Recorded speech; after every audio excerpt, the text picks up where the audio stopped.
நம்ம கூட இருக்கிறவங்களுக்கு எப்படிங்க நம்ம தெரிஞ்சுக்கிறது நம்ம நல்லவங்களா இல்லையா? பட்டு தெரிஞ்சாதான் தெரியுதுல்ல. புரிஞ்சுக்கிறதுக்காக சொல்றேன். எப்படி புரிஞ்சுக்கிறது? காட்டாறு ஓடுகிறது, அதுல ஒரு தேள் அடிச்சுக்கிட்டு வருது ஆத்துல. பாறையில பட்டு தெரிச்சு அப்படி நிக்குது, உயிர் போகல.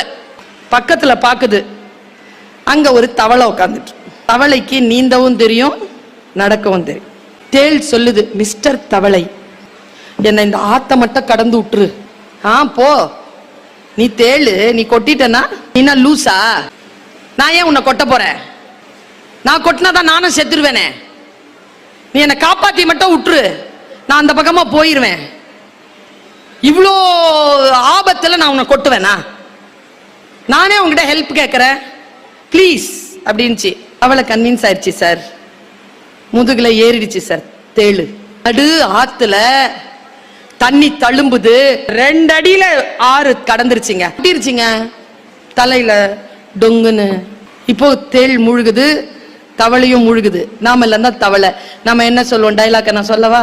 உன் வழிக்கு நான் வந்தனா, என்னை காப்பாத்துன்னு சொன்ன, நான் காப்பாத்த தானே செஞ்சேன், ஏன் கொட்டின?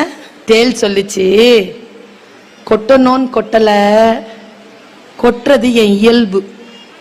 உனக்கு ஹெல்ப் பண்ணி எனக்கு இந்த சாவு தேவையா அப்படின்னு சொல்லிட்டே மூழ்கிருச்சு. தவளைன்னு சொன்னது நாம, தேள்னு சொன்னது நாம. நாம தேள் இல்ல, நம்மள பெத்தது, நாம பெத்தது, நமக்கு வாச்சது, அந்த வாச்சதுக்கு வாச்சது, வேலையில வந்து சேர்றது, சேர்றதுல வந்து சேர்றது, இது எல்லாம் தான் அந்த தேளு. கூட இருக்கிறது தேளா பாம்பா பன்னியா என்ன மிருகம்னு தெரிஞ்சிருச்சுன்னா முதுகுல ஏத்திக்க மாட்டோம்ல. இவ்வளவுதான் நான் கத்துக்கிட்ட பாடம். நீ எங்க இருக்கிறியோ இரு, கூட நடக்கிறியா நடு.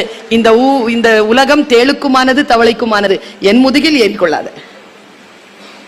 இந்த தெளிவு இருக்கின்ற பொழுது வாழ்க்கையில் சில கவலைகள் தீரும். உன்னை விட உன்னை மற்றவர்களால் காப்பாற்றி விட முடியாது. உனக்கு தெரியும் உன் பலவீனம் என்ன, உன் பலம் என்ன, நீ எங்கே தோற்கிறாய், எங்கே ஜெயிக்கிறாய்.